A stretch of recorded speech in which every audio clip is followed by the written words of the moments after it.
Yeah, it is today. Thanks. Katie was in another meeting. Okay, that's great. Right. So as far as we're all aware, that's everybody present now. And in that case, at just after 10 o'clock, I'll start the meeting.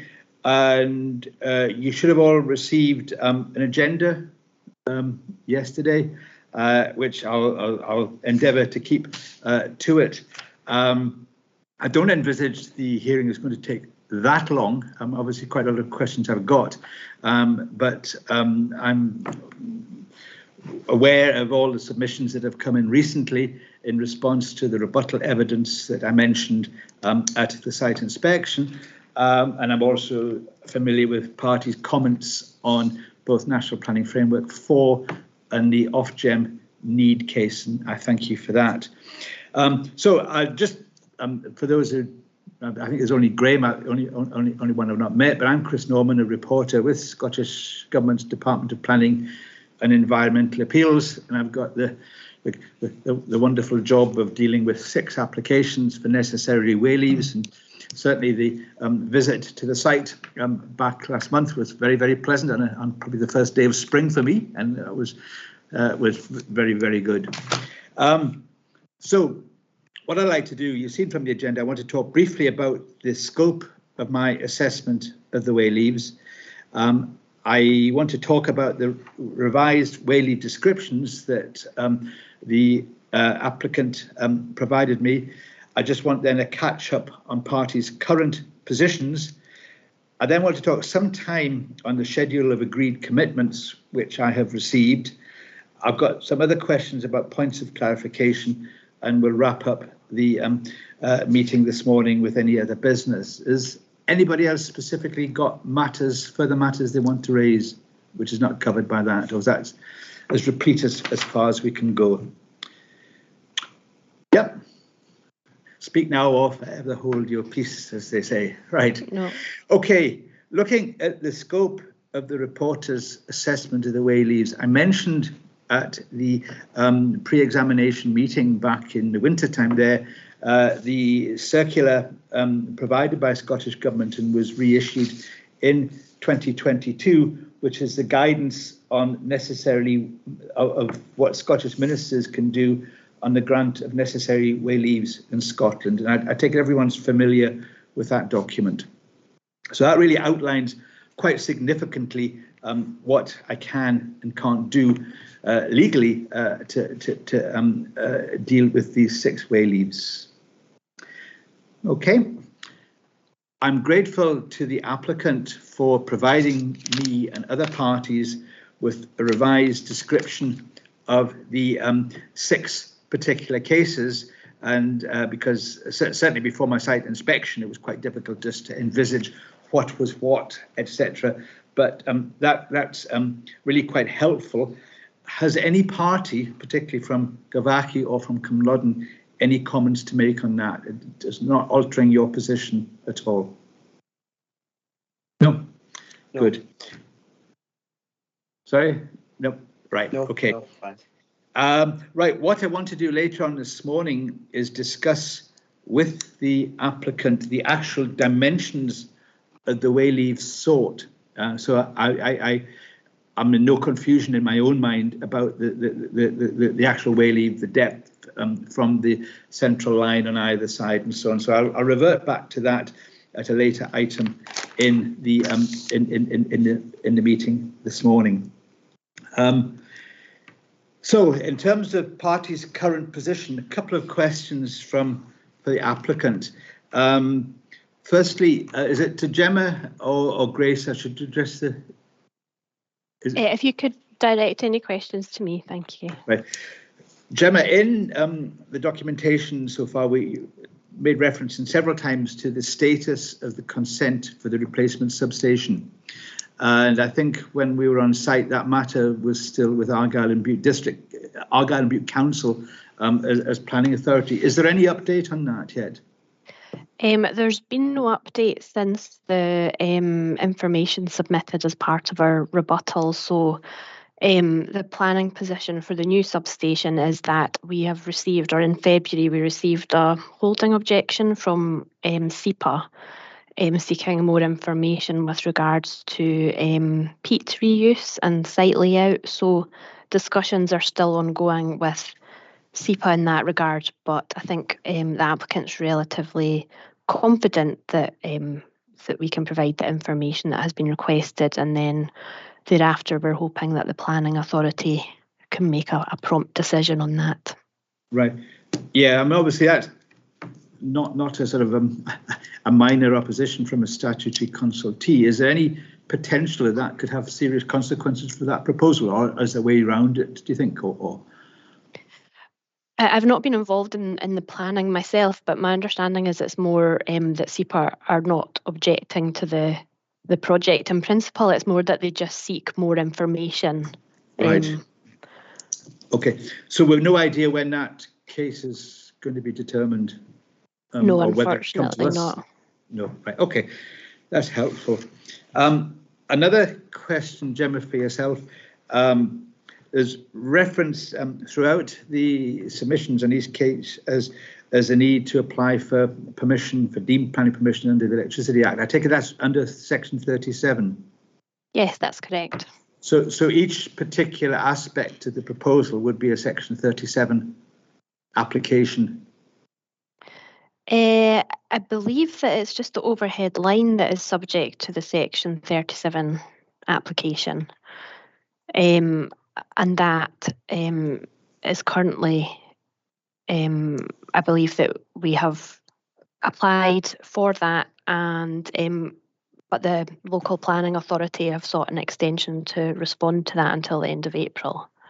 Right. So when we refer to the overhead line, if I'm correct, that is in respect of, bear with me a minute, the temporary diversion, which would be Way-leave 130-33 and Way-leave 130-36.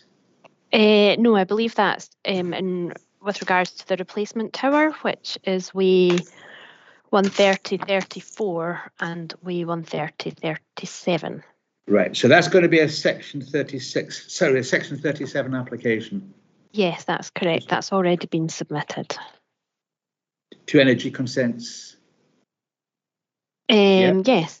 Yeah, and Argyll and Bute Council's position on that is what? They've sought an extension to the time to respond to that.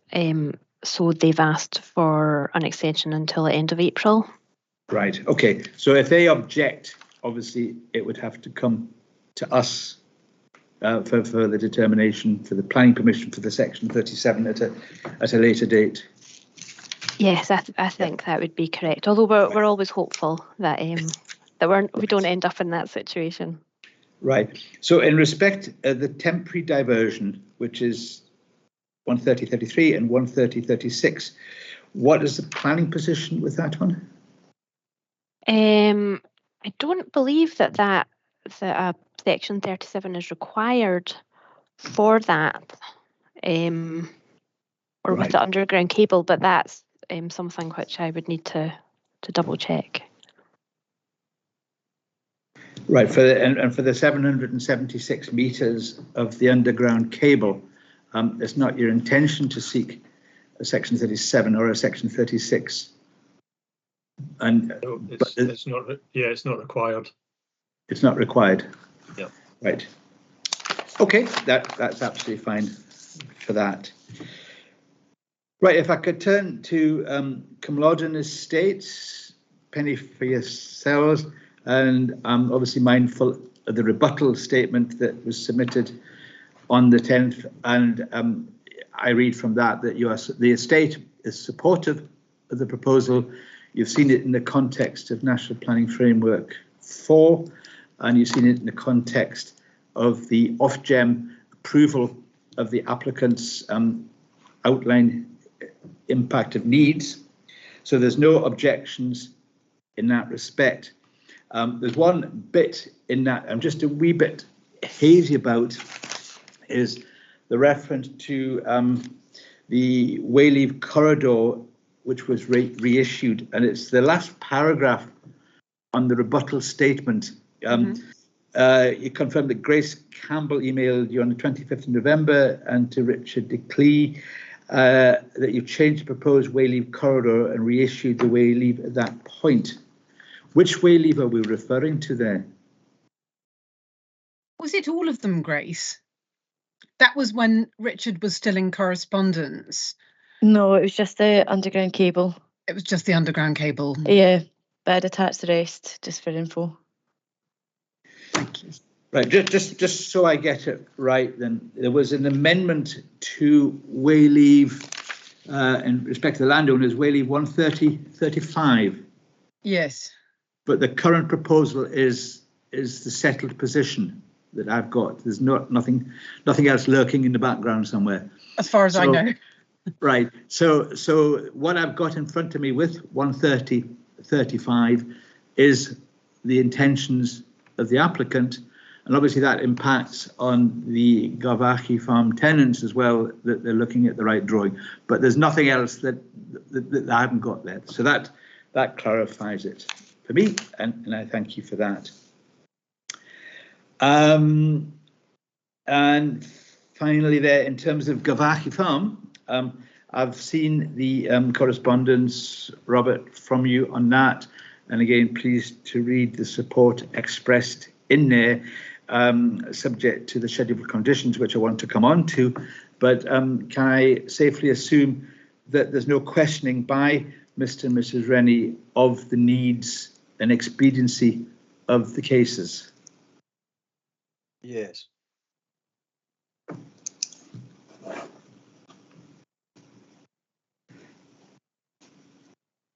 And as a supplementary question on Garvachy farm, throughout various correspondences reference to both Mr. Richard and Mrs. Kirsten Rennie and Mrs. Kirsten Rennie. And just for completeness from a legal perspective, do I assume that the occupier is Mrs. Kirsten Rennie and not both parties there?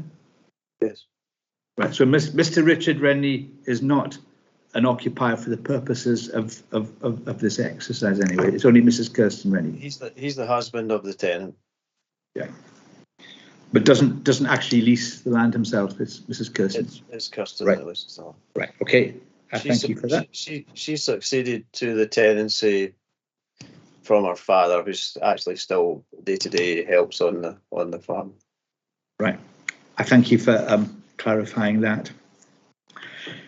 Okay. Well, wrapping all that up, I'm hence safe to assume that there's no objections from any party in respect of expediency and need. That is correct? Could I just say, I think there's an objection from me in terms of need for statutory process. There is. Yes. I want to come on to that, Yeah. Robert, later there. But there's an objection in the need of a statutory process, but in terms of the need or expediency of the infrastructure and the consequent way leave agreement, there's no objection to that. No. Okay. Right. So maybe just look at point 5 in terms of point 4, since you've raised the issue there, Robert. You have objected to the question of the statutory process. And I have, at some length, looked at the correspondence that's taken place, I think, since 2021, if I'm correct, between the applicant and parties at Garvachy and at Cumlodden. Gemma, is that correct? You first started discussing matters in 2021? Yes, that's correct. So I think discussions commenced with both the landowner and occupiers agents in May 2021. Yeah. And Robert, you'll be aware that the regulations, particularly those in Schedule 4 of the Act, require responses within 21-day periods to the request for a voluntary way leave. Yes. So I'm just checking I'm not muted. Yes. Right. And obviously I've seen on the correspondence trail on that numerous attempts to try and get agreement of parties, which was unsuccessful. I would disagree with that point. I would say that there was numerous attempts to engage but the information that was particularly relevant to Garvachy farm was not available at that stage. And so we were all, as was exemplified in the submission from SSEN to this hearing. We were always constructive and always engaged. I've noted that, yes. Yeah. But one of the big impacts was the predictions on the traffic volumes going through the yard, and as late as I think it was 28th of November, Ian confirmed that information was still not available. So I think it's very much exhibited in our submissions that we did engage, and we engaged looking for the information that we required to look after our client's business. Mm-hmm. And indeed, I'm appreciative of that, and I'm also appreciative of the matter that we are not disputing expediency or need here. We're looking at some more upfront effect of transportation. Scottish, are you any comment on that? No, I think we can echo Mr. Shearlaw's comments with regards to both parties have engaged and have tried to move this matter forward. It's accepted that some of the information with regards to traffic projections has not been able to be provided. I believe that that's relatively difficult to predict with any amount of certainty until we have a contractor in place who can assist us with providing that information. But I think the bottom line is that it was open to both the occupiers and the landowners to sign voluntary way leaves pending this information, and the lack of this information did not prevent voluntary agreements being entered into. Could I say, Robert, and I think you'll probably agree, past experience generally leads us to know that if you sign a voluntary way leave, that almost draws a halt to any other information being provided for you. So it is the only leverage as a landowner or land occupier you have to continue discussions productively. And sorry, that may seem unfair, SSE, but that's what experience has taught us. Right. Well, and unfortunately, it's chicken and egg situations here, because it's quite clear from my reading of the Act that objections that I can consider in looking at the applications for way leave must relate to expediency or need. And I think we've all accepted that there's no issue with expediency or need, but there's let's term it a housekeeping issue here about volumes of traffic. And indeed, when I was on my site inspection, I saw the very, very close proximity of the access, which would be west of Garvachy Steadings, up a rather steep hill into the area where the road to the existing substation is. So, I mean, there's no doubt in my mind that there is a close relationship between the agricultural interests and the construction impacts, at least, of that. What I'm going to Could I say one thing, Chris? I would disagree with Gemma in that the information we were missing had a very material impact on understanding the impact of the project, both on the workability and safety and viability of the farm.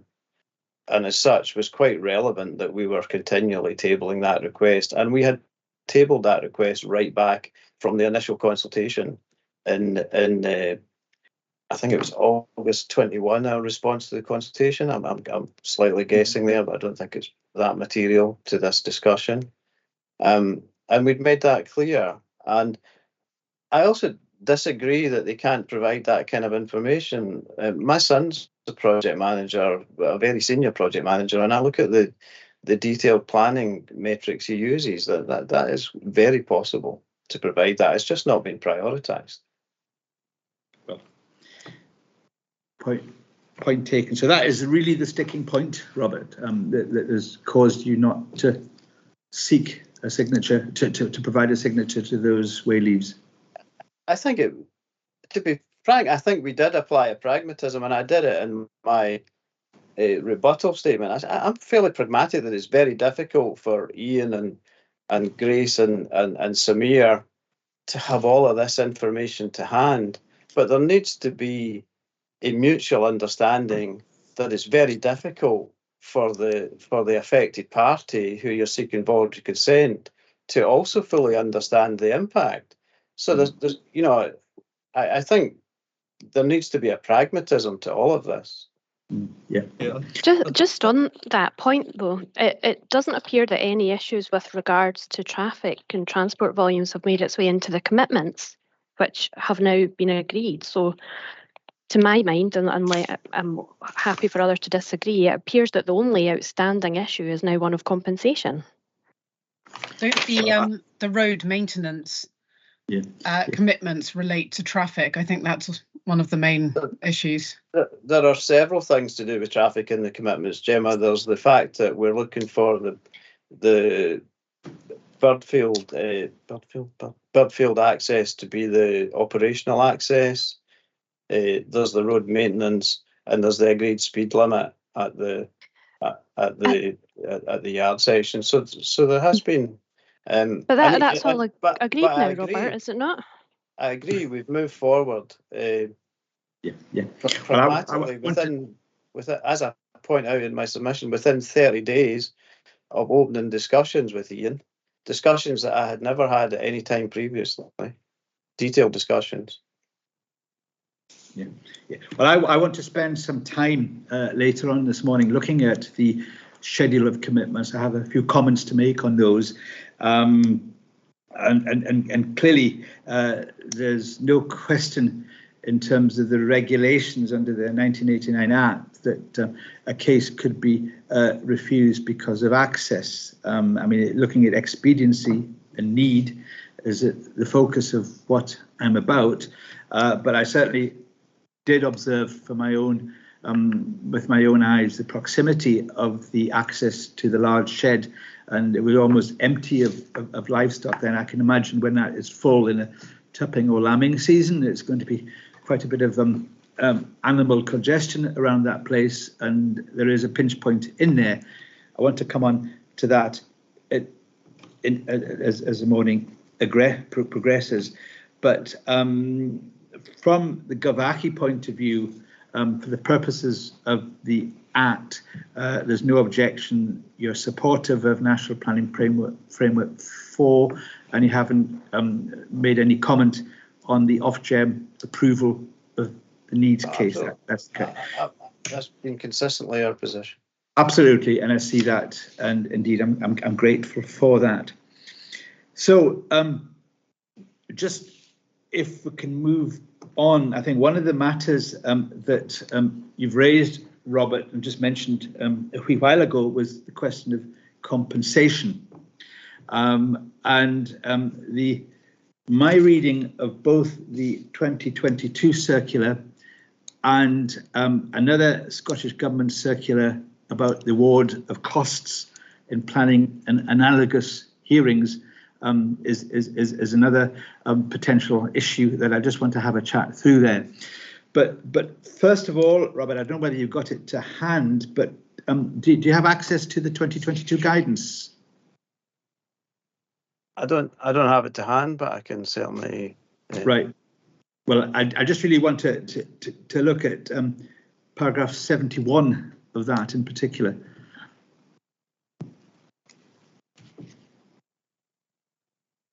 Sorry about the dog in the background. It's okay. It's a section of the 2022 Act which begins at paragraph 55 under the heading Consideration of the Necessary Way Leave Application.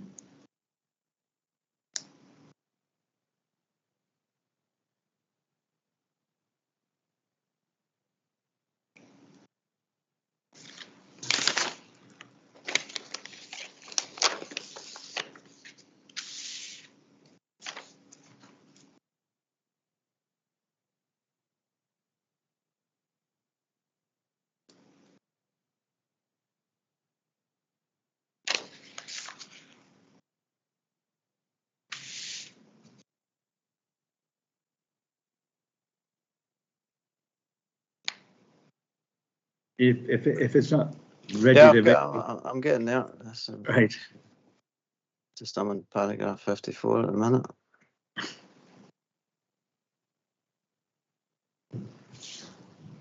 Yeah.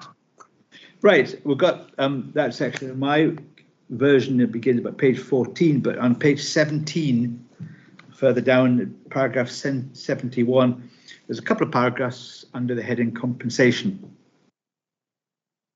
And this, in fact, repeats the provisions set out in Schedule 4 of the 1989 Act, and particularly section 6 of Schedule 4 about the statutory provisions on the acquisition of way leaves. Yeah. Right. And first of all, just looking at the primary legislation, it's section 7, which are the supplementary, paragraph 7, which are the supplementary provisions to paragraph 6, and address the question of compensation. And quite rightly, it talks about paragraph 7(1), 1(b), occupier who's not the owner of the land or the owner can recover from the license holder compensation in respect of the grant.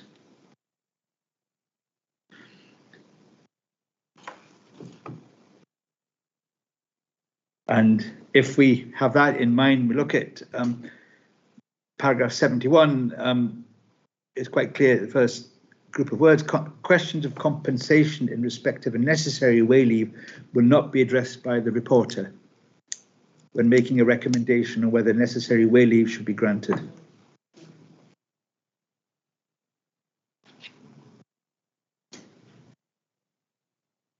But it goes on to say the issues which relate to the impact on use or enjoyment of the land, which may subsequently be the subject of a claim of compensation, may be considered by the reporter.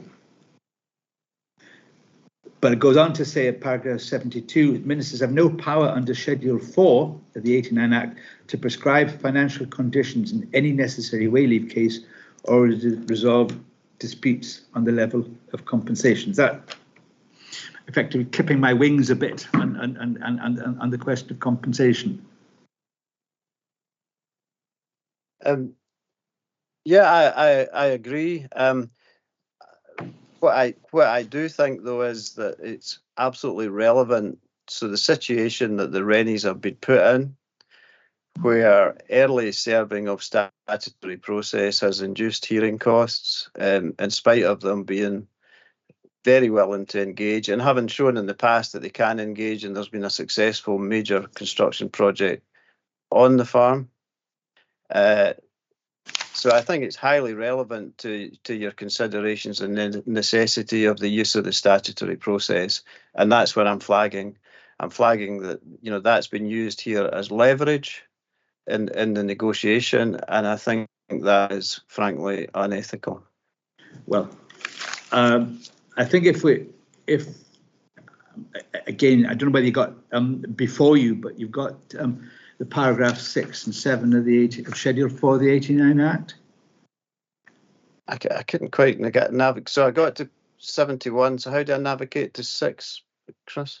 Sorry, no, it's looking at the actual provision of the Act rather than. Oh, right. So the Act. Right. Sorry, no, I don't right. have that in front of me. Just. I mean, it's quite clear that you can, under paragraph 7, recover from the license holder compensation in respect of the grant of a way leave. There's no argument there. It's in black and white. I see it in paragraph 7, which is supplementary to paragraph 6. Okay, but what it goes on to say, paragraph 7, that the compensation could be recovered as a lump sum or in periodical payments, and disputed compensation under this paragraph is determined by the Land Compensation Act of 1961 or 1963.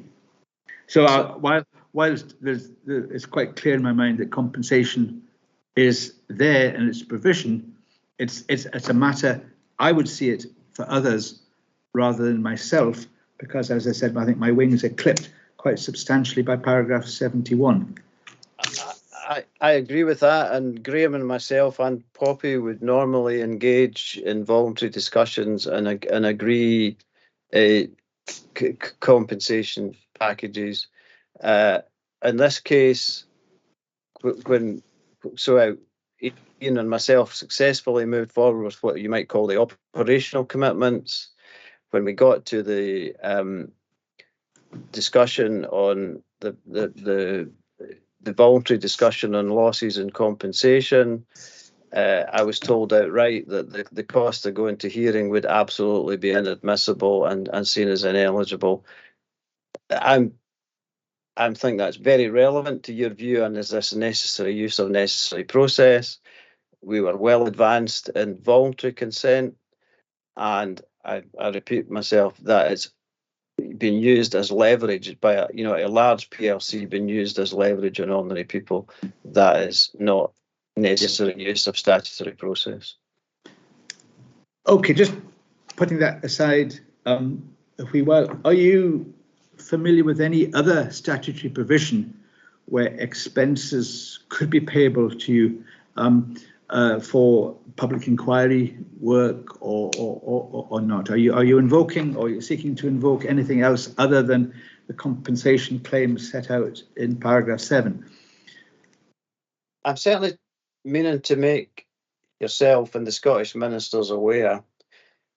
We're very supportive of National Planning Framework 4. We're very supportive of the need for speedy implementation of the necessary infrastructure investments. But if this is going to be the way forward, that's an unfair outcome for ordinary landowners and land occupiers. And I'm certainly very much looking to make the Scottish ministers aware of that.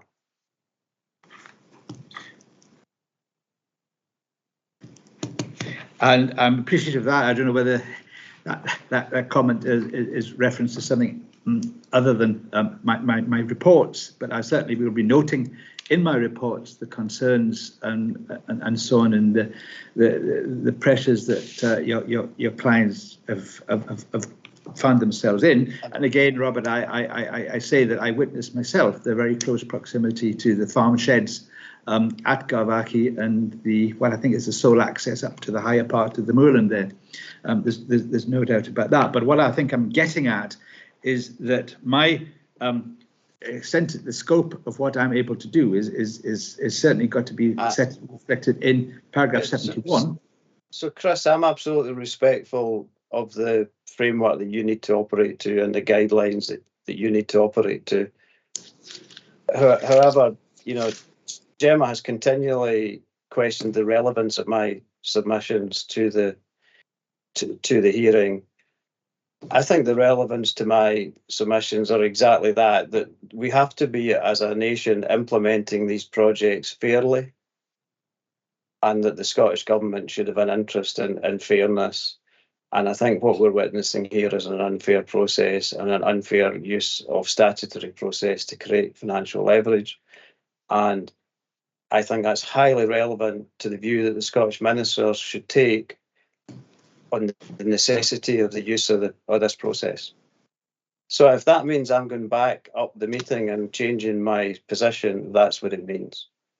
Because if you're saying to me you can't help me, then I'm going to formally object to the use of necessary process because of the situation that my clients are put in. Right. Thank you. Anything else or any other comments from the three parties, that's Scottish Hydroelectric Transmission, Cumlodden or Garvachy? Because I want to spend now some time on the schedule of agreed commitments that I've seen a copy of, which is attached to your rebuttal statement, Robert.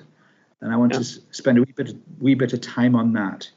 But in terms of the my assessment of the case under paragraph 6 of Schedule 4, has anybody got any further comments? Now, I've made a note, Robert, of your disquiet about the use of the statutory process.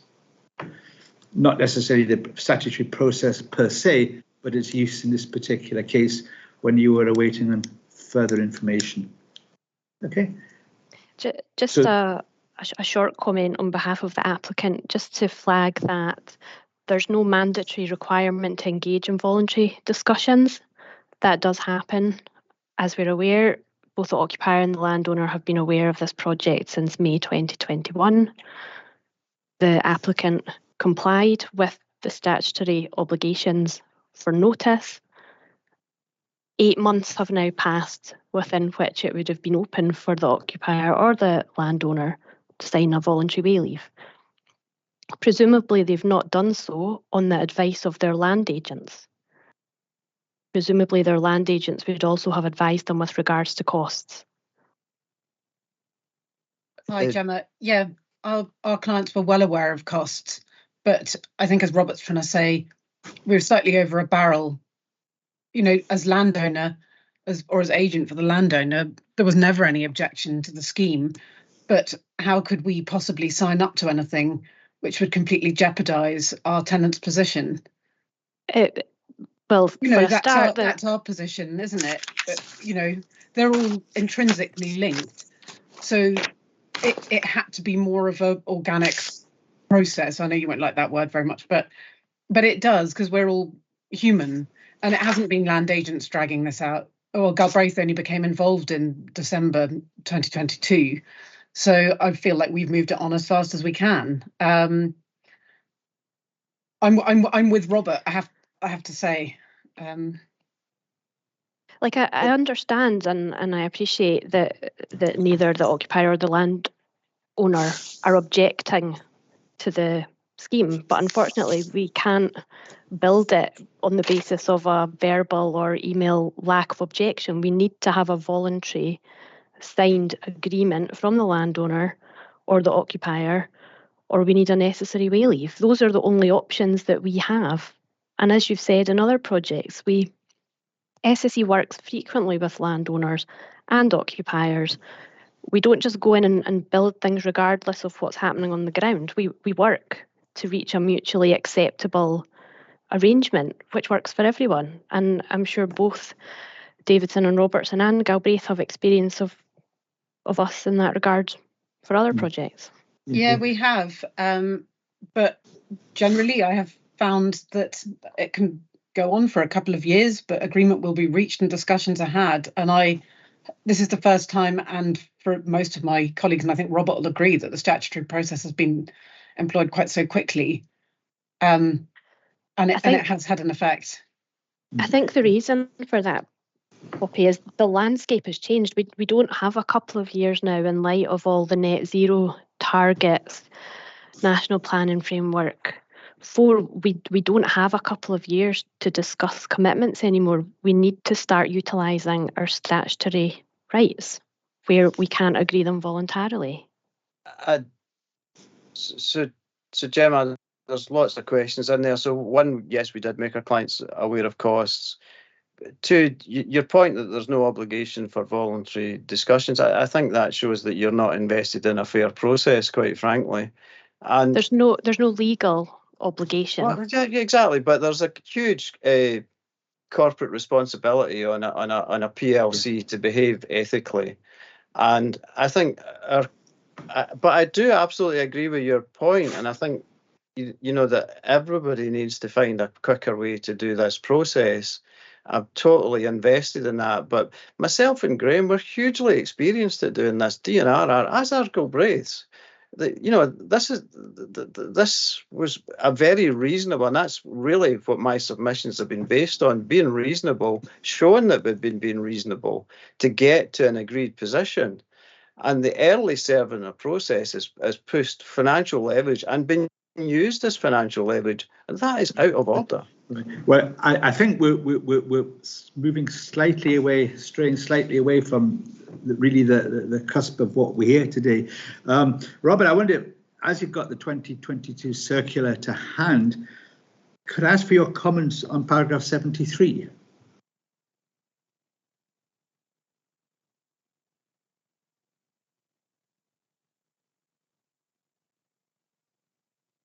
Yeah. Just for others who don't see that, paragraph 73, to my reading, says landowners and occupiers have no legal entitlement to claim their professional costs incurred as part of the statutory necessary way leave process.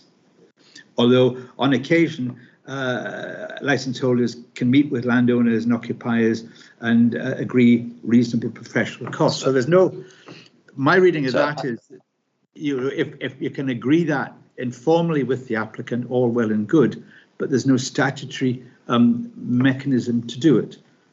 So, Chris, for clarity, I'm not claiming there is. However, it's worth noting that voluntary process, and it's pretty much established in policy negotiations, affected landowners and land occupiers' costs are picked up by the DNO. Okay, that's been happening for a the DNO, District Network Operator. That's SSE, Scottish Power, whoever. Right. So what's happening, and I absolutely accept what you say, Gemma, that there is a need to make this happen more quickly, and so you've been serving statutory process early. I thought it was an unintended consequence, quite frankly, that then hearing costs were imposed upon the quite early, because what choice do the land occupiers, landowners have? They have to represent themselves at hearing, because that comes down the line, because you've served the process early. So I then write to Ian and say, look, are you aware? He says, absolutely, I'm aware. So you know exactly what you're doing. And I repeat myself, it's unfair. Right. So, well, I've certainly sensed the views, Robert, and I've set out what I read to be the scope of what I can do from the 2022 guidance and from paragraph 7 of Schedule 4 there. And I think that's probably never agree entirely about fairness and costs and so on. I mean, there is provision under paragraph 7 making reference to the Compensation Scotland Act 1963 applying to the determination, and that may well be, if I'm minded to grant or recommend to ministers to grant the way leaves, that maybe for another day, if that is the case. But what I'd like to do is, I think I've understood where both yourselves and Cumlodden are coming from on that. What I'd like to do is, and bearing in mind there's no questions, and I've minuted that on questions of need and expediency, I really want to spend a little bit of time looking at the actual terms of the way leaves granted and the series of commitments. Before I do that, just to repeat another question, there's no other statute or circular that either Garvachy or Cumlodden are looking to refer to under the questions of compensation. And probably a bit unfair because I'm more versed in planning matters, I suspect, than electricity matters. But there is a circular about the award of costs and planning and CPO inquiries. I've looked at that circular to understand whether there is scope in that.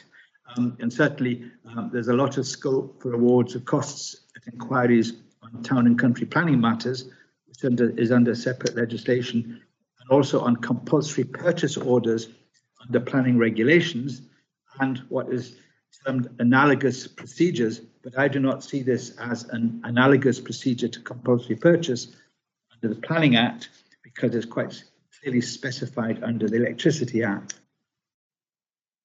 But mean of me to say, but does anyone have any particular comments on that? You're not looking to invoke the 1990 circular, Robert, on this? no, I'm probably looking to change my position on the necessity of the application.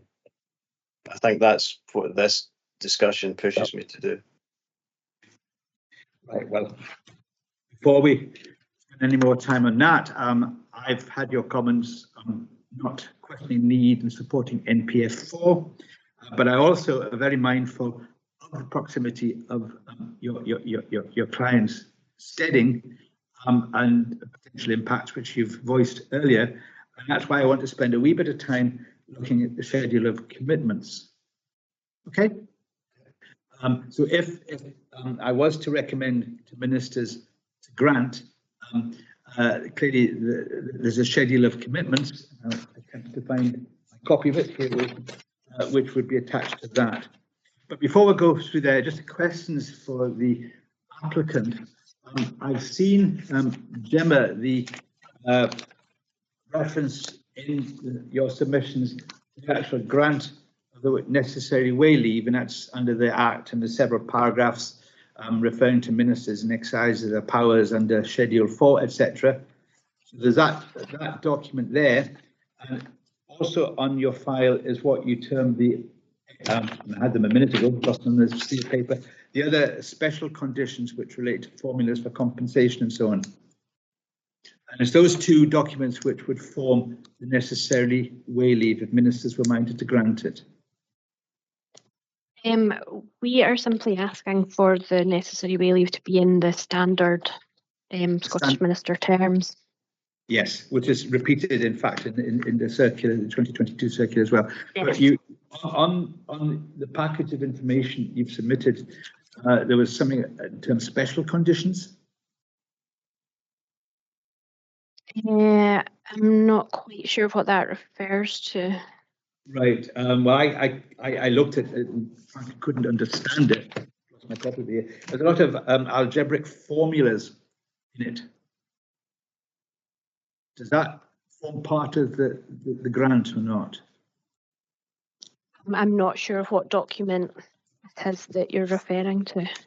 Right. It's as I say, I don't have it immediately to hand. It's on the. It's one of the documents you lodged with all the information, and maybe just following this session, you could just pause and maybe clarify how that relates to this particular case. It may be that you're referring to in our overarching statement of case, we made reference to our standard licence conditions and our special licence conditions. Yes, special licence conditions. Which, no, that wasn't made with reference to anything to be included within the way leave. That was just to give a background to the kind of legislative I'm grateful for that, licence framework. I took one look at it just about my heart. But I did think if it had a formula in it, then it's certainly not me that's prepared it. So there's about 4 pages of it. No, that very just complex algebraic calculations, which is lost in the midst of time on me as things stand. But that does not form part of the. I think it's special license conditions rather than way leaves. But the way leave itself is simply 2 pages or so, isn't it? Yes, that's correct. Yes, right. Right, but part of the grant of the necessary way leave, if ministers are minded to grant it, is what I want to move on to next, and that is the schedule of commitments that I've seen, which was attached to Robert's rebuttal statement. And I have those in front of me. The parties could turn to that because I think it's quite important in light of specifically what we've been talking about before this, just to understand those. I think there was initially 21 conditions, although one of them, I think it was item 12 or 13, was not included there. And there was some discussion about the extent of publication of that. But it started off with the words landowner and land occupier must have 365-day access to the property. We're all familiar, we all know which document I'm talking about there. Yeah. Right. First and foremost, Gemma, perhaps you could explain to me how the conditions sit with the grant of a way leave, because the pro forma I've got from submissions is a document that needs to be signed by someone on behalf of the Minister of Energy, Enterprise and Tourism at 5 Atlantic Quay, and it's got 9 paragraphs in it. With regards to the schedule of commitments that have been agreed between the parties, it's the applicant's submission that is a commercial agreement between the parties, which should sit as an entirely separate document to the necessary way leave.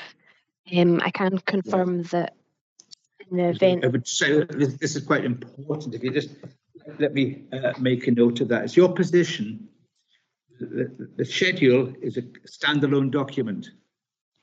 It's a commercial document agreed between the parties. Right.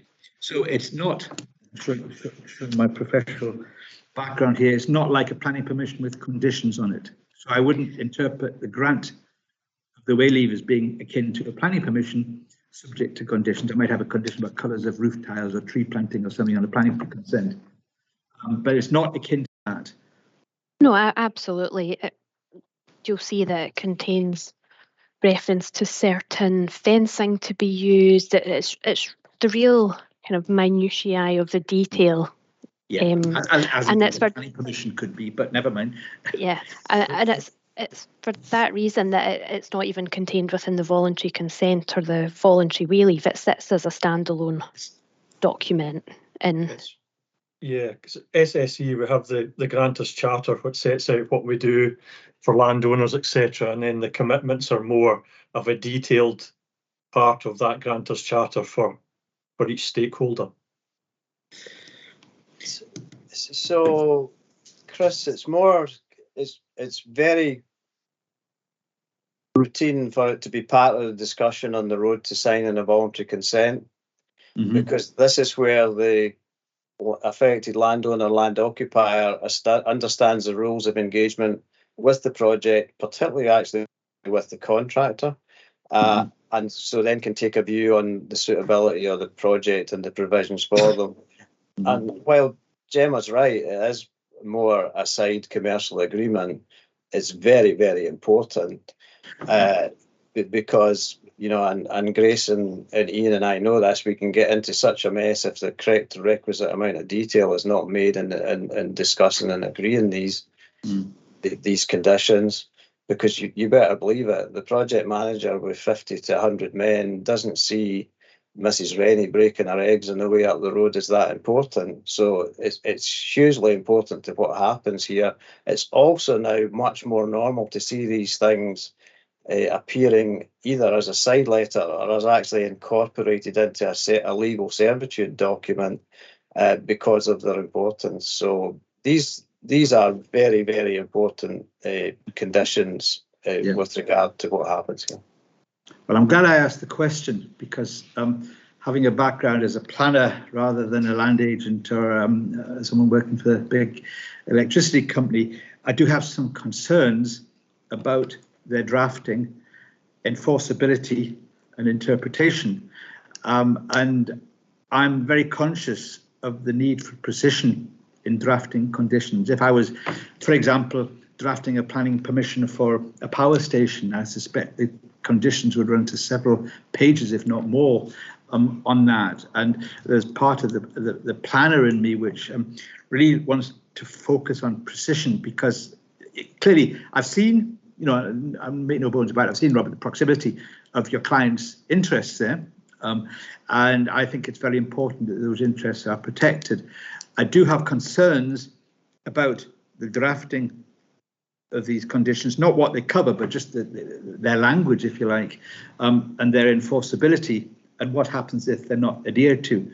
And I want to spend just a wee bit of time just absolutely ensuring myself that if that I'm clear in that. And I would add that the statutory requirements allow me to recommend to ministers either to grant or dismiss a proposal and impose conditions as it says in the statute, as I see fit.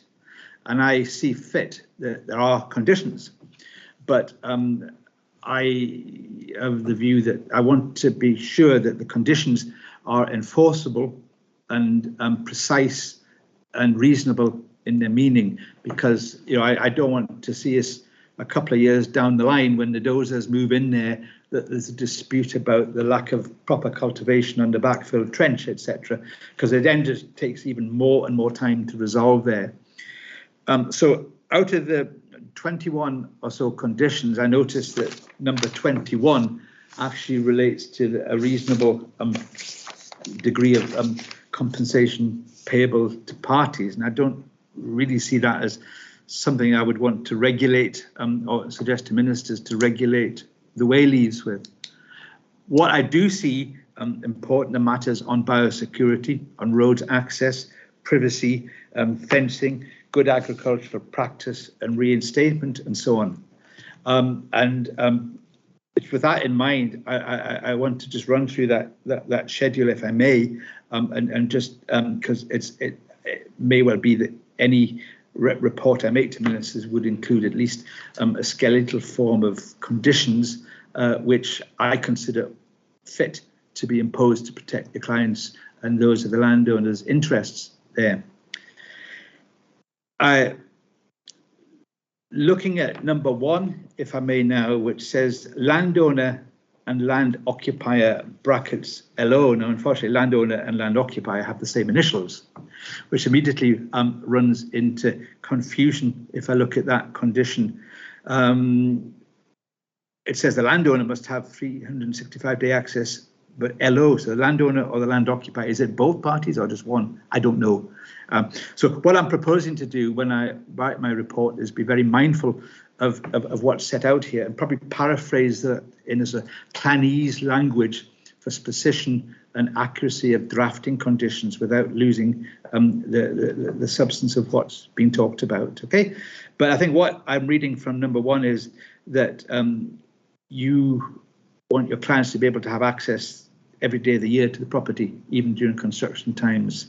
And there may well be a case when there's heavy construction work going on that is actually dangerous from a health and safety point of view to do that. So there's an immediate mismatch there of that condition and the practicalities of doing the necessary works.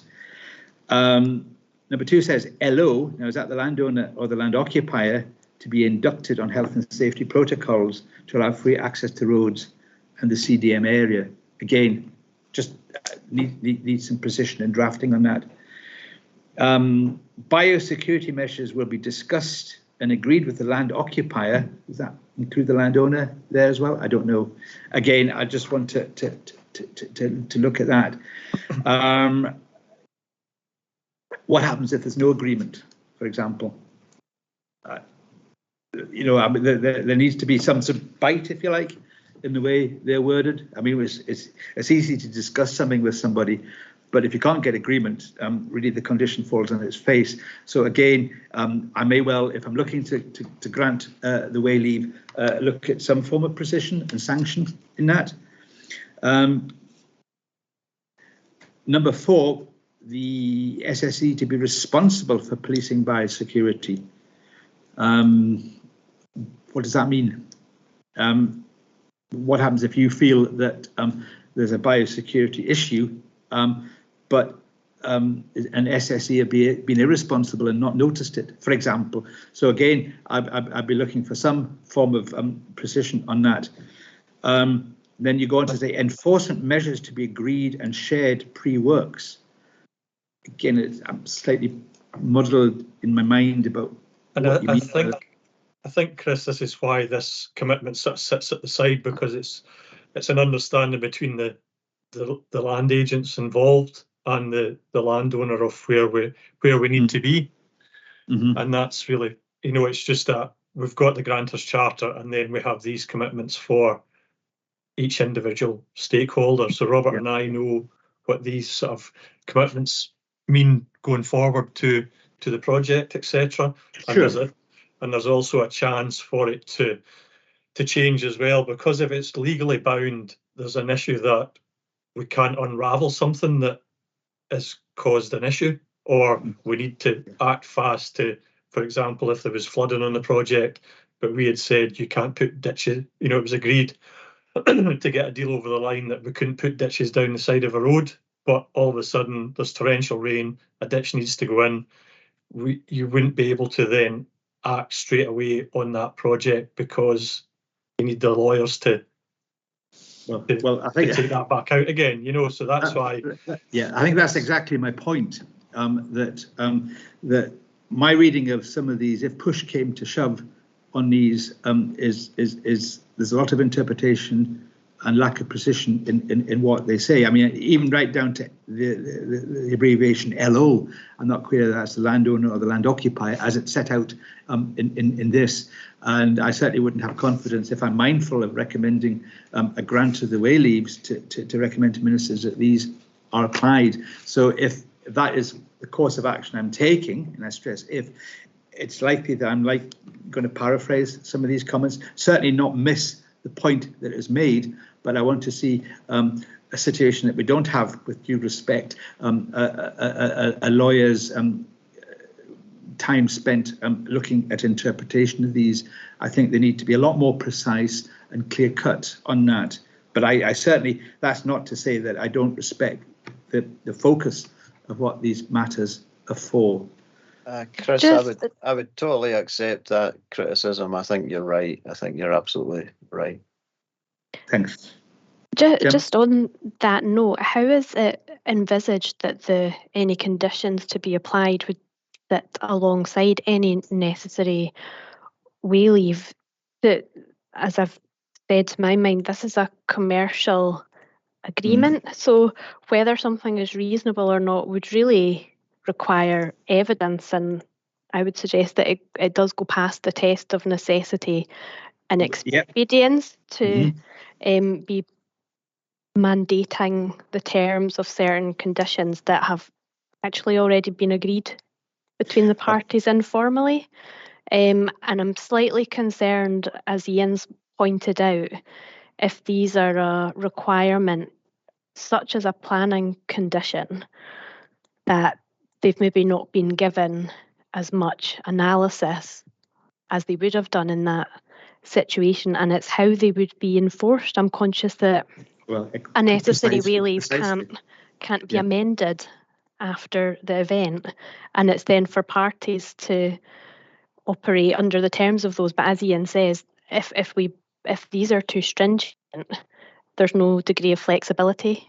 I think so. This is the lawyer in me coming out. I'm slightly concerned about how these would be enforced, and the impact if these were a legal requirement sitting as part of a necessary way leave, because they are essentially site-specific commercial terms. I think that's the nub of the argument in the discussion and the confusion I have in my own mind here, because certainly the circular in the Act provides me to recommend conditions as I see fit. Okay, we just heard from Robert that he is very clear that these conditions probably go a long way to offset some of the concerns of the landowner and probably the occupier as well on that. Sorry, sir. I should have said at the outset that the applicant is, in the event that necessary way leaves are granted, the applicant is content to comply with the terms of the agreed commitments. Right. We won't just rip them up in the event that necessary way leaves were granted. We would continue. We're keen to maintain a positive relationship with both the landowner and the occupier. So we would stand by these commitments, with the exception of the non-agreed matter at 21, should the necessary way leaves be granted. Right. You call them commitments, Gemma, rather than conditions. Is that industry practice? Yes. So they're not conditions analogous to planning conditions, although they look like they're actually legally commitments. Well, they're not legally commitments. I don't believe there's any legal obligation to enter into this document. They're voluntary commitments agreed between the parties. Might beg to differ on that, because it does say under my remit that I can recommend to ministers conditions as I see fit, and certainly from the occupier's position, and we've heard quite a lot from Robert this morning about potential impacts and so on. I think there needs to be some form of safeguards that if, for example, in three or 4 weeks of horrendous rain, not uncommon in Argyll, the roads almost become impassable because of the wear and tear of volumes of heavy construction traffic, for example. There need to be some mechanism where things like that can be arbitrated and discussed. That would also fall under the obligations of the construction team due to health and safety grounds, etc., that they wouldn't be working if the roads were in such a bad condition. Yeah. But I think what Chris is saying is that's a separate.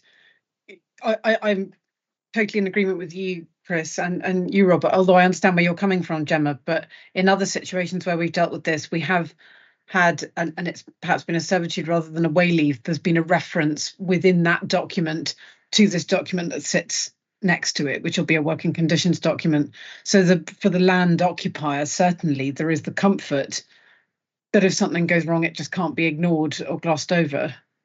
Otherwise, these documents take a huge amount of time to agree, and then they're pretty much worthless. And I know you say there's no legal obligation, but Chris is saying he can make it so that the land occupier has that comfort, and I think that's there has to be a way that we can find that, whether it's a rewording and a reduction in the conditions. But I think it is really important. Because in general, they do sit as an aside to the they do sit as a side to the agreement. There's also mention for servitudes, etc., and then they sit, appended to the back as such, but not physically in the agreement itself.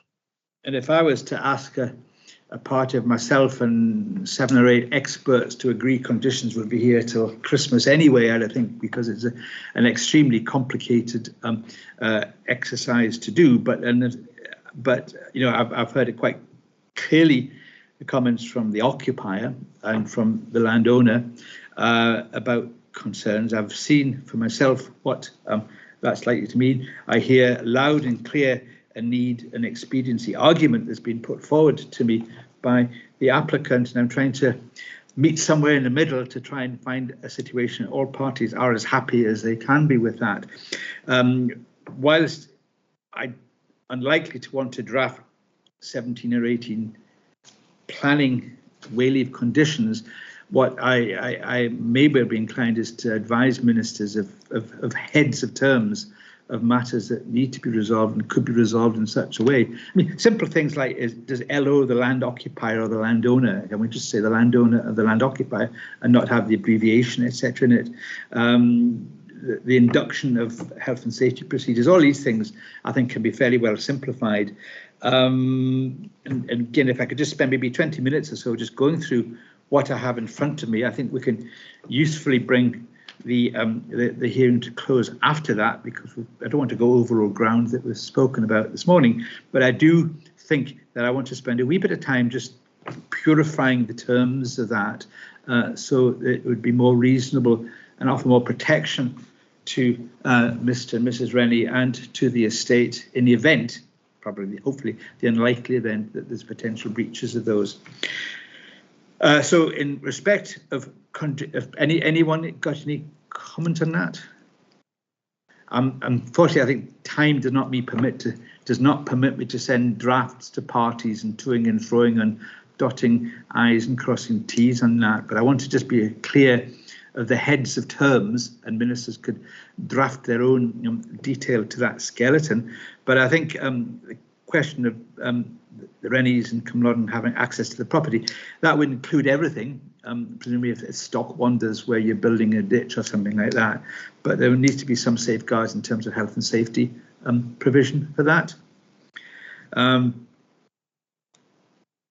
The condition 2 there, the land occupier to be inducted to site health and safety protocols, presumably that just a notice of the contractor. I see Ian's not present at the moment, but Ian? Yeah, so what that is the... Yeah, you can hear me, Ian, yes? Yes. Yeah. Yeah, so right. So with condition 2, the site health and safety protocols, you would issue that to to Robert's people and to the estate, yes?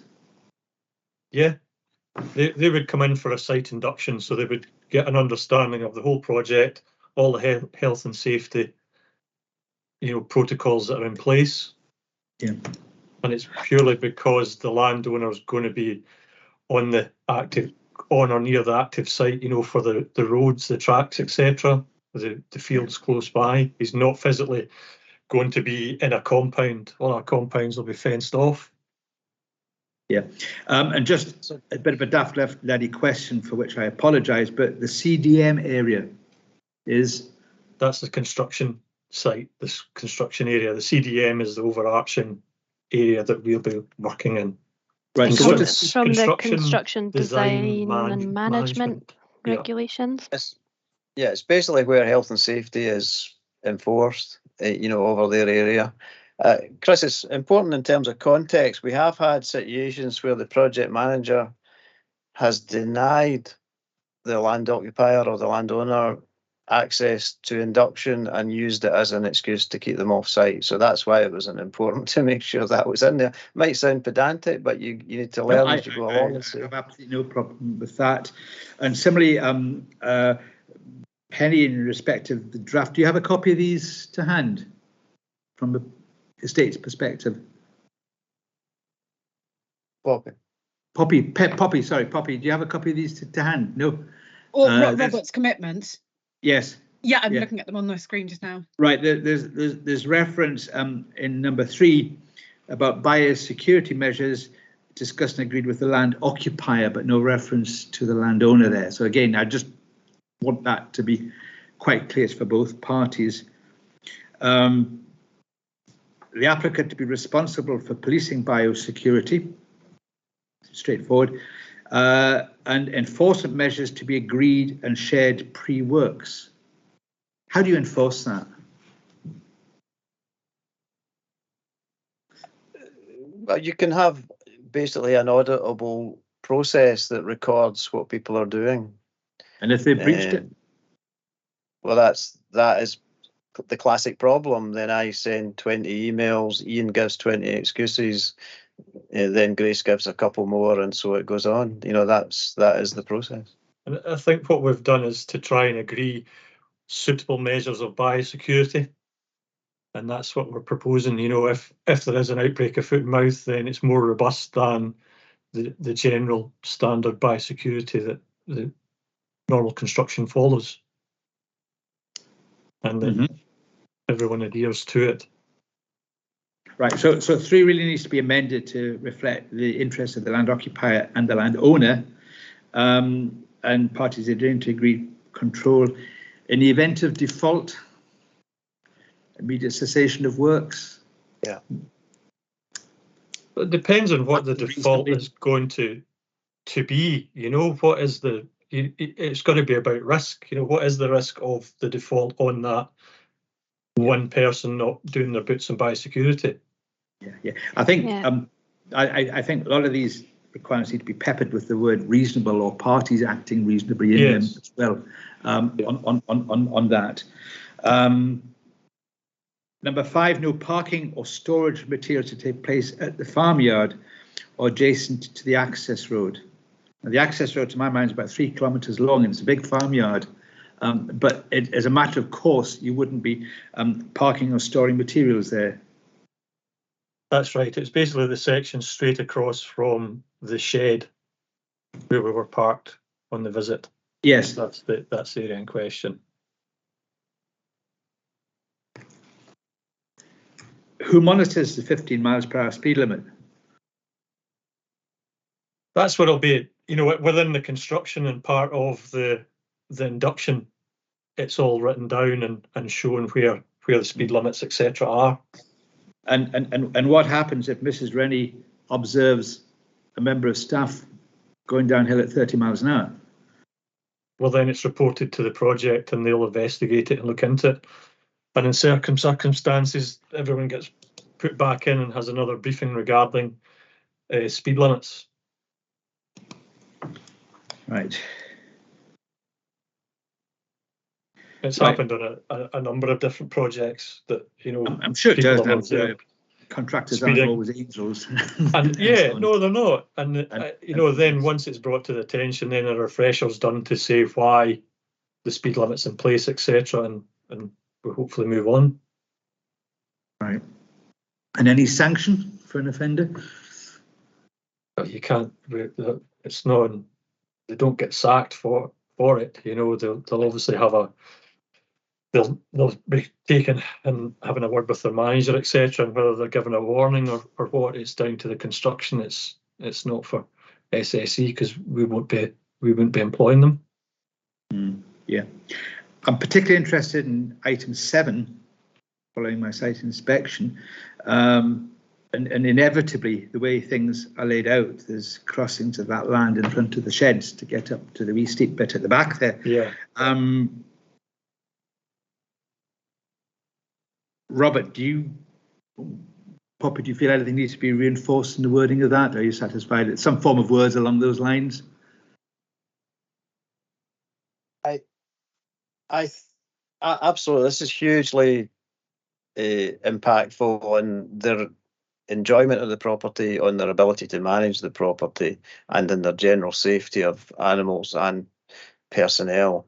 But I think, Chris, it all comes back to the point that you're making in all of these is it's the enforceability that makes this happen.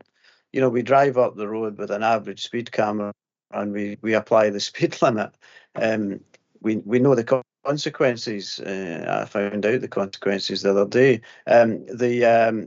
So I think, and Ian and Gemma and Grace, I'm not challenging the sentiment that comes from all of us in agreeing the importance of these things and how it happens. But I think all of us have been in that ridiculous cycle where we complain, we're told they'll try harder tomorrow, and then we get another complaint the next day. So I think enforcement of all of these and meaningful enforcement is very material to the conditions. And what would be your meaningful enforcement of it, Roger? Robert, sorry. Well, maybe for the farmyard, it's actual surveillance, Ian, you know, which would be quite easy. I mean, because I think most of the vehicles are trackered anyway. I think enforcement is a good point because it would very much depend on the specific condition and the nature of any breach. So say a contractor went at 16 miles an hour. Obviously we would go through the repeat of the induction or the re-emphasis of the importance of speed limits. But I think it's difficult, certainly within the context of this call, to agree specific enforcement measures. We'll be here for Christmas. Yeah. That's comforting. Yes, but what I do, I mean, I have a pressing timescale to complete my consideration for ministers of all 6 way leaves. So I'm caught between a rock and a hard place on wanting to ensure that the interests of Robert's clients and Poppy's clients are met, but allow the scheme to proceed to be able to accord with net zero targets. So I'm just it's a tricky balancing act to follow, but I'm certainly getting ideas from the tenor of our discussions about it. If I move on to condition 8, which is Scottish and Southern indemnifying the LO. What do you mean by indemnifying, Robert? So we're very regulated as an industry, and I'm talking about the agricultural industry now in terms of our animal welfare standards, our production standards, and there could be breaches of these standards because of the impact of the project, be it sheep getting hunted along the road and prolapsing because of the harassment, etc. So it's just a disclaimer there that if there's anything that happens that puts us into a situation where we're breaching either farm assurance standards or general animal welfare standards, or cross compliance is another government standard, which I'm not going to bore you with it, but it's all to do with how we treat the natural terrain that we farm. So you're not allowed to break soil, break peat, etc. So we're looking to be indemnified for these risks. Right, so that's a financial issue, an insurance guarantee, or to a layman. Yeah. Well, so for instance, if a farm was to lose its farm assurance status, that affects how it can trade, because you're not allowed to trade stock, or you're allowed, but you become a second-class trader. There's a quite punitive government fines if you break cross-compliance rules in terms of water management, in terms of pasture management, and it's the animal welfare. Well, frankly, it's a court summons. Right. Okay. 9 is talk about post-construction access. I mean, I would say operational access. So, i.e., when everything is built and wired up and connected, there's an operational period rather than, let's call it that, rather than a post-construction access. On that, I think the questions about fencing types, 10 is clear to me. All compounds, as I take it, to be kept closed and free of livestock. 12, best practice in separating topsoil and subsoil. Having quite an experience on open casting in a former life, there's a huge complexity about reinstatement of agricultural land in terms of stoniness, gradient, watering, etc., etc. I may want to look at that, just enhancing that, and tracking a bit via tracked vehicles and so on, just to make sure that soil science doesn't lead to compaction there. The water management, any diversion or changing of surface water, that is potentially likely to happen if you're storing the soil from the excavation of the trench in a certain way, and you got some flash floods, may or may not happen in Argyll. So I might want to just focus on the wording of that. Access roads to be maintained. So, yeah. Point 15, access roads being maintained from Birdfield Crossroads. Now, just for my own edification, Birdfield Crossroads is where we witnessed on the way back from the site visit, where the road diverges off towards the Lochen and comes around in a U shape back to Minard, isn't it? That's what's termed the Birdfield Crossroads. Birdfield's Crossroads is where we turned off and went on the rough road. Yes. On our exit. We headed right. Yes. Past the Lochen. Yeah, that's what we mean by the Birdfield Junction. Yeah. So it's basically from where the shared access starts. Yes. That's why it's defined that way. Can I just go back to point 14, Chris? Yeah. Water management is very important, and it's very important that you use the local knowledge of the landowner and the land occupier, because it's an inevitable consequence that you create new wet areas. It just is, because you need to divert water here and there in Argyll, and these areas are dangerous because the stock are not acclimatised to them, so they get stuck in them, and that's why we want pre-engagement with the landowners in these decisions, so that they mitigate the risk as best as possible. It's not entirely mitigatable, but that was the reason for that point of detail. Yeah. And again, Robert, I'm fully versant of that. The way it's worded at the moment doesn't account for a flash flood, for example, and that's something that certainly couldn't be enforceable. But the point being that if flooding, ponding, runoff causing erosion, etc., occurs, you certainly want comments and remediation of that. But I just want to look at the wording of that to make it a little bit more precise on that. In terms of conditions, commitment 16, no access to be taken on the road leading from village of Minard. Now, from memory, we went, and I can look at my map, we went up a road from Minard and past the Birdfield Junction where the road to the left was there. That seems to be, to me, somewhat draconian if you're requiring just say a single vehicle to go around on the, let's call it the loop road, rather than that. Do you really mean for construction traffic rather than cars? I mean, and who owns the road? This is another question I have.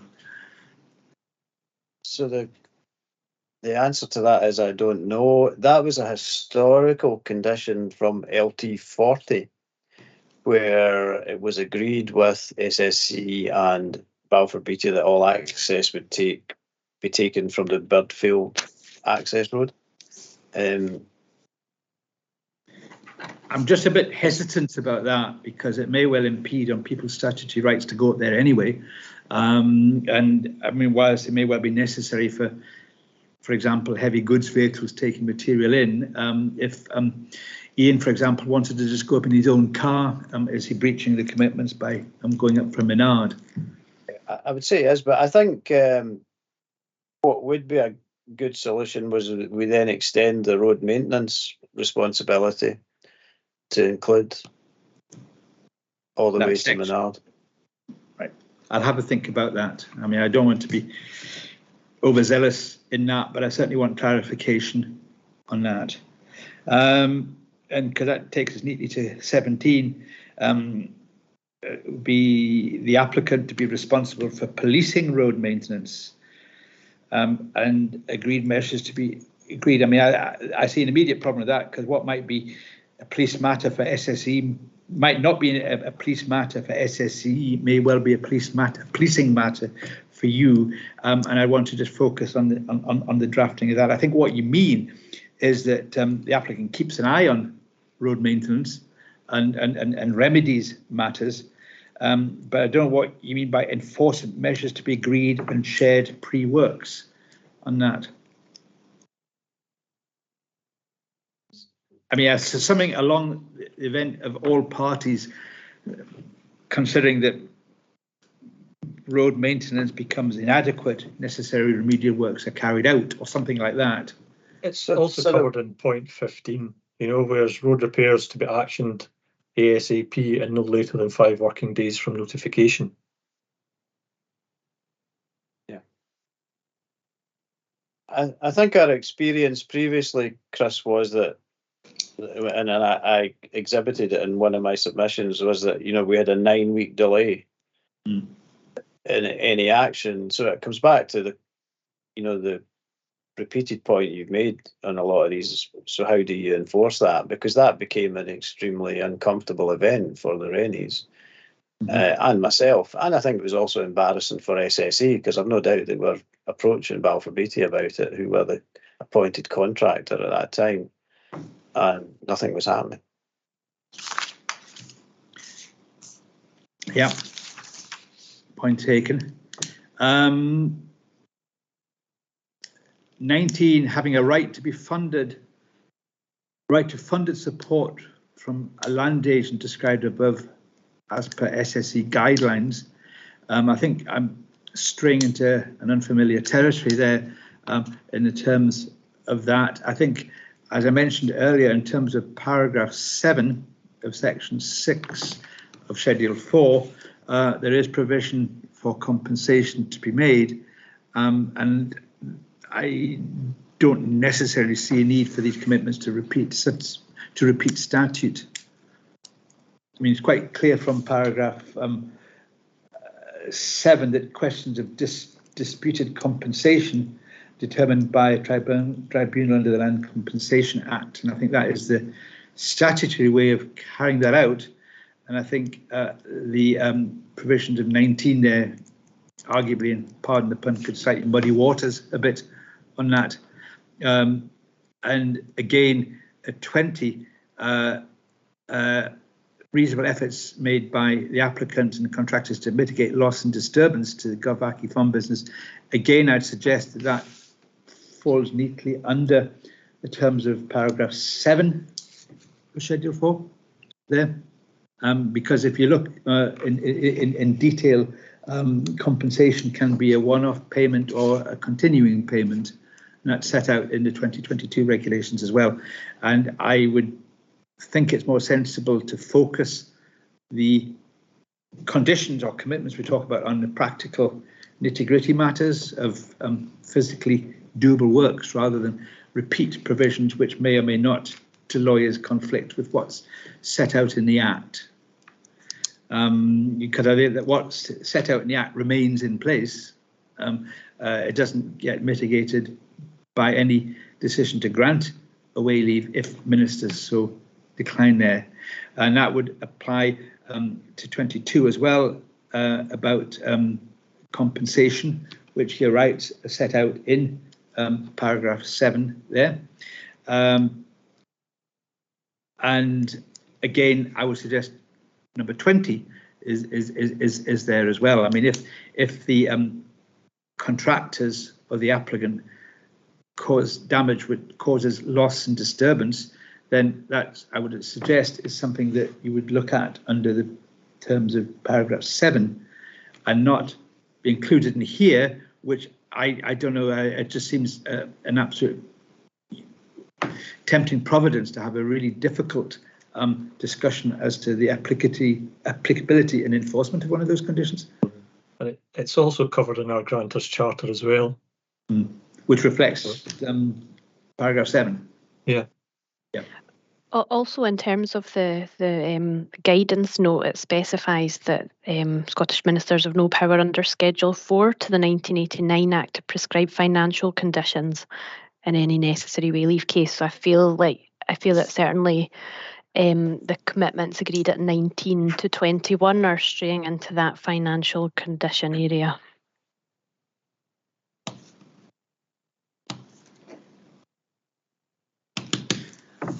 Chris, would it be relevant to seek an arbitration clause in there? I think that would be with the financial condition. I'm not going to answer that question just now. I've got to advise ministers, and ministers may well decide what they want to do. I think what I've talked about over the last 20 minutes or so is actual physical impacts, ranging from a Rylock fence to indemnity to cross-contamination, etc., which I think are very, very real and relevant to the consideration. I am aware of what the circular says about financial compensation and the ability to prescribe that. And I mean, I may well be taking an easy option, but just referring to paragraph 7 and its support in the guide is quite clear about the ability for compensation to be a matter for others and not me. And I was quite clear that if, for example, someone's going down that road at 40 miles an hour with a stew of dust behind them, that's totally unacceptable, and it may well happen. And there needs to be some sort of understanding writ large in any grant, if a grant is to happen. But I don't want to get bogged down in matters here which could relate to that and causes an even bigger legal dispute about what has precedence, etc., on that. In any advice to ministers on that. So I think I've gone to, in some length. I think to look at that, I can understand the physical aspects of what is being said there, and indeed can understand the need potentially for reinforcing some of the wording to make it quite clear that the safeguards are required. For example, soil storage and spreading and destoniness and weeding of backfill trenches, etc., which is all important. And I've noted that. Okay. Right. It's been quite a long morning, and I think a very helpful morning as far as I'm concerned, because it's useful just talking through all these aspects. And referring back to the agenda and just recapping, I've set out my scope of the assessment. I want to come on to the revised, just on any of the business, just look at the revised descriptions. We talked about the current position of parties, which I've noted. We've gone through at length on the schedule of agreed commitments. And really the only, other than any of the business, the only outstanding points of clarification sought, and it's a question for the applicant, if I may, in terms of the revised descriptions, and can I say thank you for that, because it certainly makes it a lot clearer for my understanding compared with the narrative that's been in the application forms. And I'm assuming that neither the owner or the occupier take any exception to these. It hasn't been raised. Poppy's nodding in agreement. Robert, you take no exception to those. I think it's much clearer. What I just want to clarify with the applicant is the width of the way leaves. Okay, rather than spend time discussing this now, the information is there, but just reading through the applications and description is not always clear whether you're looking for an 85 metre, a 100 metre way leave, etc. And I'd be happier to have in any report, if there is a report coming, setting out the width of the necessary way leaves required. Is it possible to do that? I mean, I think I'm about to close the meeting unless anyone has other comments to make. Is it possible to do that PDQ and an email to parties this afternoon if I close the meeting at this point? Yes, of course. I don't think that should be a problem. It's just to avoid any ambiguity in my drafting, if I'm drafting in that way, of the width of any necessary way leave. Because reading through the documentation, there's some reference to distances from centre line. And I'm thinking, how do you get the centre line of a tower, for example, or get a centre line for an underground cable, for example, or an access road. And it's just so I've got no doubt in my own mind in my drafting of the actual width of the way leaves sought. So if we could augment each particular page where you've got quite clearly, for example, I'm looking here, the page is on about the underground cable, which is way leave 130, 32 and 35. Just a subsidiary paragraph saying the way leave here is required to be 86 metres either side of centre line, or something like that. So I've got that clear, and if that could be copied to Robert and Poppy for information. No, of course. I think as per the Minister standard terms, it's likely that we'll have the way leave corridor, which is the operational corridor, but that we'll have the limit of deviation. Yes. Absolutely, yes, yeah. We'll need to apply that, but fully the way leave corridor. Limit of deviations and what they require as well. But if I could just have that specified out so that we're all clear. Yes, and if that could be sent to parties, and if Robert and Poppy had any comments to make on that, if they could do so as soon as physically possible on that, because I really want to move on with these 6 cases, because they've been around for some time now. Okay, any points on that, Robert or Poppy, in terms of descriptions of way leaves and limits of deviation? Nothing from me, Chris. Thank you. No.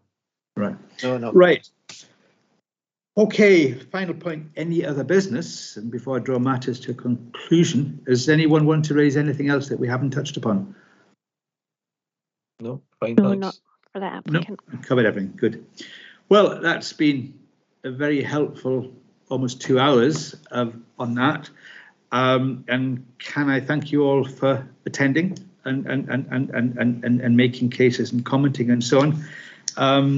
And as I say, I've now got a bit of writing and redrafting to do, but certainly the receipt of Gemma from comments on, just for the avoidance of any doubt, the limits of deviation and the way leaves for each case would be very helpful.